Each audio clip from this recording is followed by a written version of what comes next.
So, nandito tayo sa kalagitnaan ng halaman at damuhan. Kasi di ko na-sensor. O, ayan, yung ating mais. Meron ng mga puso.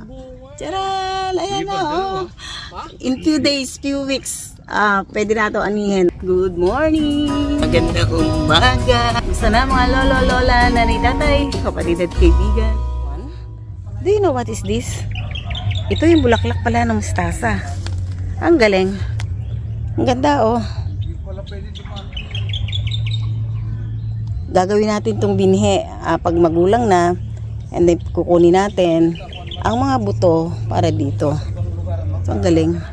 Ang dami-daming kamatis, oh. Ang galing. Here. Ang daming bunga. Wow.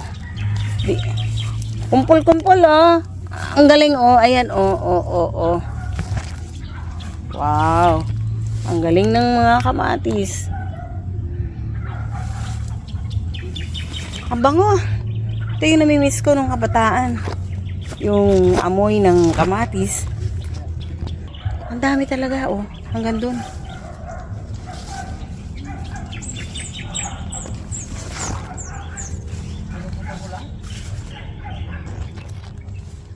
And this one, ito naman yung mga patani. Ayan, oh. May bunga na. Galing. And ito yung ating mga sili. Natalbusan nila. At tsaran! Ang ating munggo. Ito yung gusto ko talaga. Pinatanim ko yan. Pinasadya. Kasi namimiss ko yan ng aking kabataan. Ganyan yung kadalasang ulam namin pagka nakikitumana kami. Napakadaming bunga ng ating ano. Ayan, oh. Kailangan lang talagang itrim. Magdadamo daw si Dikong mamaya. Yung ating pipino, palipas na. Marami na silang napitas dito. So, ayan, oh. Hindi na masyado maganda yung bunga niya. Ayan. Ilang piraso na lang yung pipino natin. Hindi na siya ganun kaganda. Kalabas na yung labanos, oh. There, oh. Ayan, oh.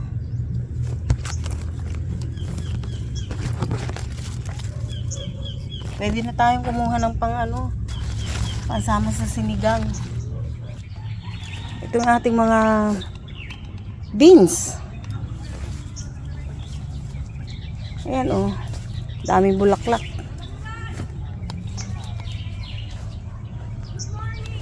Good morning!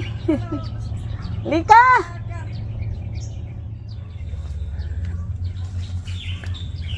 Ayan yung mga beans, oh. Ang daming bunga. Ayan.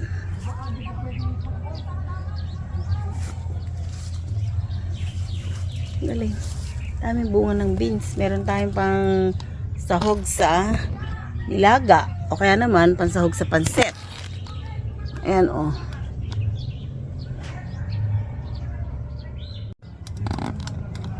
Itong ating ampalaya, napaka walang sawa sa pagbubunga.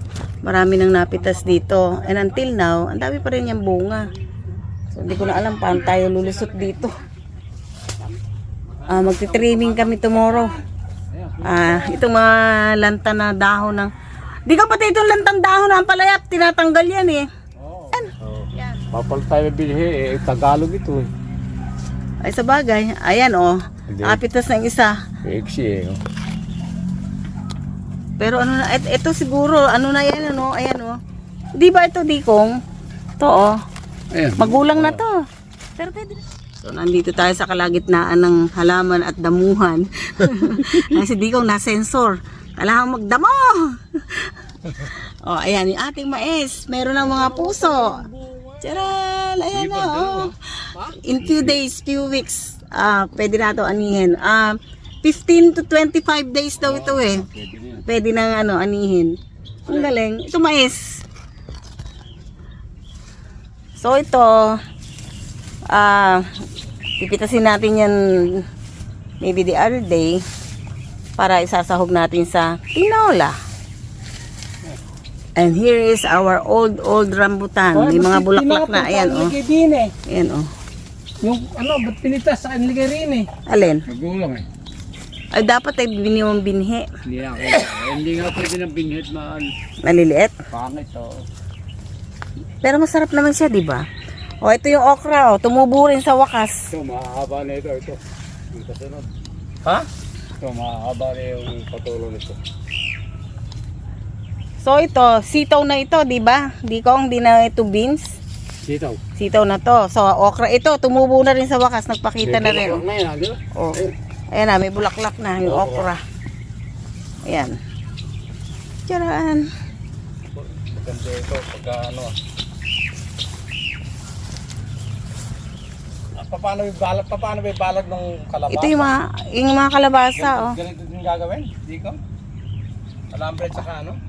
Oo. Okay, ano yan? Yung Iduduktong lang. Apat na poste yan, hindi ba ganyan.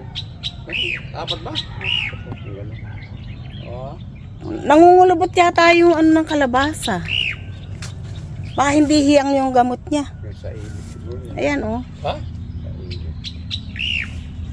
Ang lalaki ng dahon ng lalapad. Leto, so hindi mo So, ayan, oh.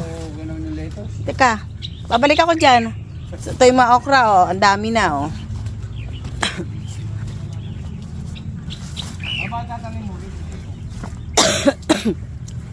Sorry, naubo ang lola. So, bago ka tayo umuwi, inuubo na tayo. So, from here, okra yan.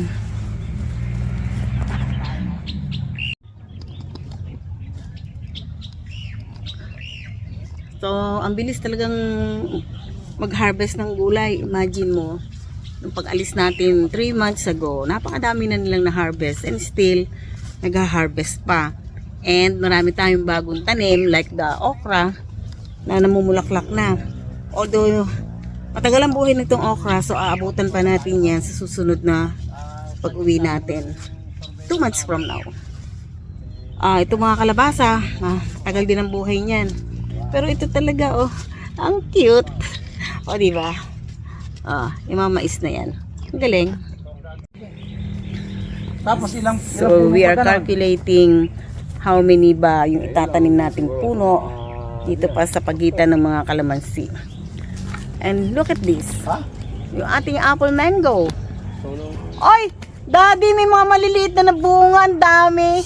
Pero, Ay, ba't namatay? ay, ba't ang dami? Ba't nagsiga ka rito? Sigay sa sigo. Ba't ni? Ha? Ang dami na bulaklak. Oh! Ang ganda. Ang galing. Ang dami, oh. Ayan, oh. Dito sa Lola Mirai's Mini Farm. Ito ang mga Namumulot na lang ng sampalok. Pinupulot Ayan, lang. oh. Dito sa iba binibili ito. Dito pinupulot lang. Pinupulot lang. Alin na kayo, lahat ng gustong mamulot. Ito pa, ate. Masarap ito, sausawa na. So, ito, meron na ring bunga yung ating papaya. Maliit pa lang. Sino? Si mama mo? Si nanay mo? Tataniman na lang. Ang daming bunga ng ating kalamansi. Mahal pa rin ang kalamansi. At ang dami ng bagong bulaklak, oh. Matanda na eh. Oo. Mga siguro 4 to 5 years na lang ito. Bukas bakit dumating? Kahapon pa. Ito medyo na.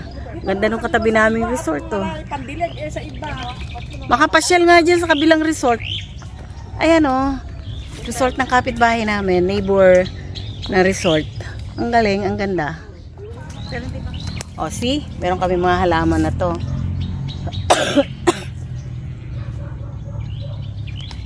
Chico, malalaki na.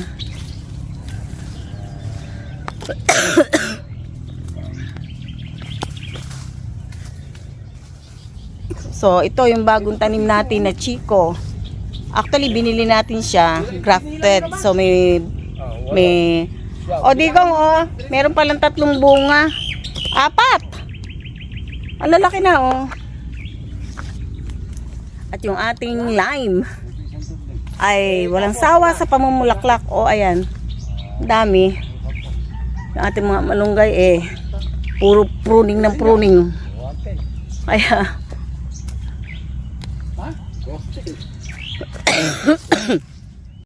naman, di naman okay naman eh.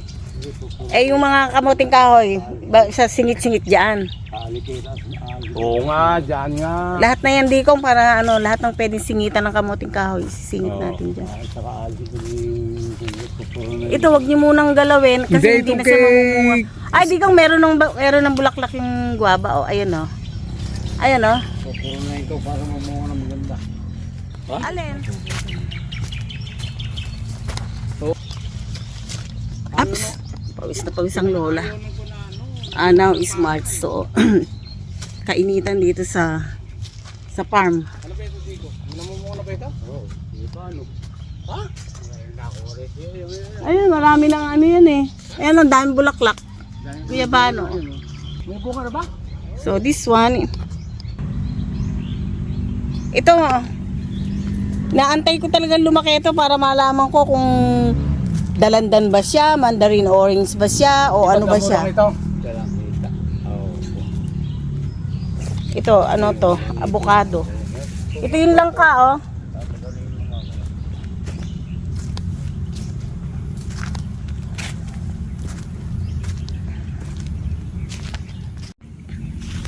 Oh yan, namunga na yan. Baka mamunga na ako. Pagkalaki-laki ng duhat na to, pero wala pang bunga eh. Sabi mo kay Sir ito, oh. I-ipon niya ito. Ito pa isang duhat, oh. Sabi mo, katulad pa mo ito yung ginawa mo rin. Ito naman yung suha. Di ka ang eri yung isang suha. Ito yung suha. Sabi mo wala. Ito yun. Iniipat ko. Seedless. Yan yung pinalipat from the farmhouse. Oh, lalig, ugat. Ito yung ating lansones. Oh, bago. So, babawasan pa natin ng kwan yun. Isang hilera, kamo. Eh, meron na dito eh. At di bali 10 na lang. At di 1,100 na lang.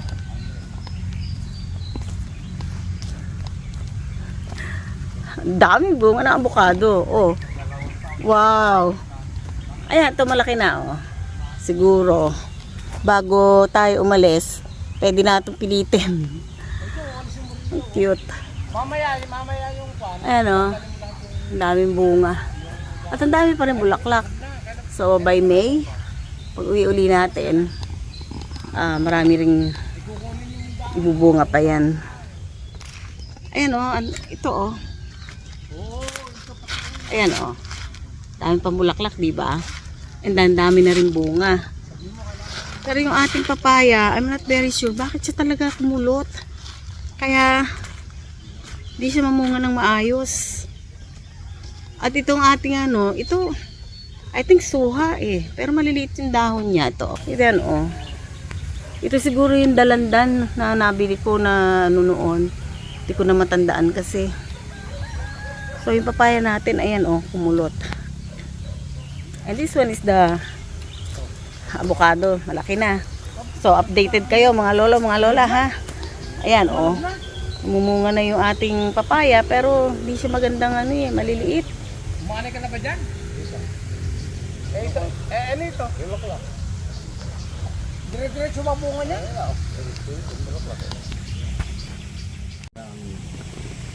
Itong sampalok namin, ayaw mamunga. Masisilong yata. Wala, hindi. Dapat pala i-gawad din ng daan. Sulit na sulit yung aming kalamansi, oh. Kahit na matanda na. Di ko mga ilang taon pa to. Yung kalamansi. 4, 5? Oh, 5. 5 taon. So ito yung bagong, ito ano to, suha din yan. Suha rin yan. Suha din yan. Ay, isang pa rin, Yan. isang palok. Ayun pa, Yung sampalok. Ito, bagong pabili ko to, yung Thailand to eh. Thailand? Thailand na sampalok yan. Hmm. Bangkok. Yan. So, 2 puno yan na maliit. Hopefully na kamukha nito, mamunga ng ano. Pag siguro hindi masyadong nasisilong ng kawayan, Mumumunga na. oo, mamumunga. Kasi yung daming kawayan eh. O, dali, I will introduce you to the Indian mango. Ito pa, boss. Pero kami nag-iisang Indian mango. Oh. So, here. Tara. Lumaki ka na. Please. Ito. Maganda naman yung puno niya. So, hopefully, hindi siya talaga ano. So, this is the... Ay, di ko yung siniguelas natin. Pinutput mo. Kaya, walang natira. So, ito yung, hindi. Ito yung ating mulberry. Wala siyang bunga ngayon. Nagmaliwang pamumunga niya, oh. Pero ang laki-laki na niya.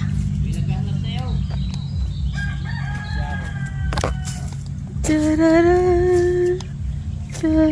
Sana ako sa iyo eh. Oh. So, ganito nakalaki yung ating makopa. Ito yung ating guava, oh. Ito medyo mahina yung paglaki, oh. Oh, ito magandang paglaki. Ito. Tangkad pa sa akin. Ayan, oh. Tara.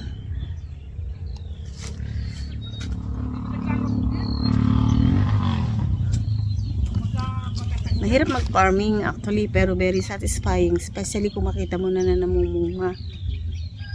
Ito, ang laki na rin. So we have 4 guavas here, to the big one, the Bangkok one, and to the red guavas. Nahanap ko yung pink guavas eh. Ang laki ng duhat natin, oh. Ay! May nagbigay sa atin ng kaimito, murado. O, di ba?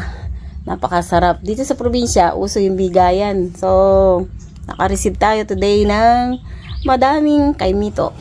So, if you remember last time, nagtanim ang Lola Miray ng papaya. At ito yun, sa tapat ng siniguelas. Pinruning ni Dikong yung siniguelas. Kaya lang mali yung pagkakapruning niya, talagang sobrang sagad. So nawala yung mga sanga. Wala tayo anihin ngayon. So maybe next year saka pa lang tayo aanin ng siniguelas. And these papayas na tinanim ng Lola, ayan oh, may mga bunga na. Ayan oh. And then meron din tayo ritong corn na ayan, namumunga na. Yung mga manika na. So, at the back, ayan yung ating mga kamuting kahoy. By June or July, aanin na tayo ng kamuting kahoy. Masarap ng feelings na naglalakad ka sa farm. Kahit na mini farm, kahit na konti lang tanim na unti-unti lang. Pero yung feeling mo na aani ka, yung nakikita mo na malaki, nagkakabunga, then napakasarap sa pakiramdam. Yun yung gusto ng Lola Miray. So ayan, marami kaming ano, isang hilera. Namamasyal kami sa farm.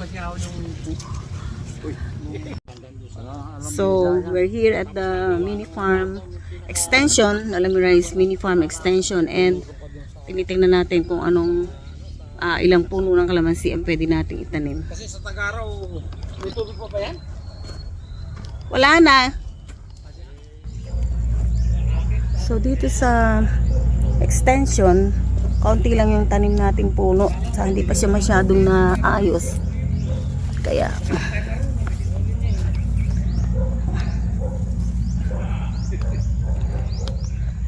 ito malapit na itong mamunga.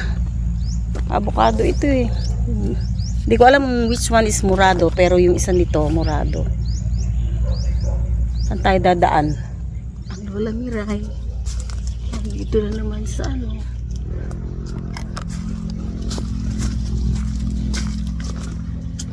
May side pa nito na hindi pa nalilinis. So, let's see.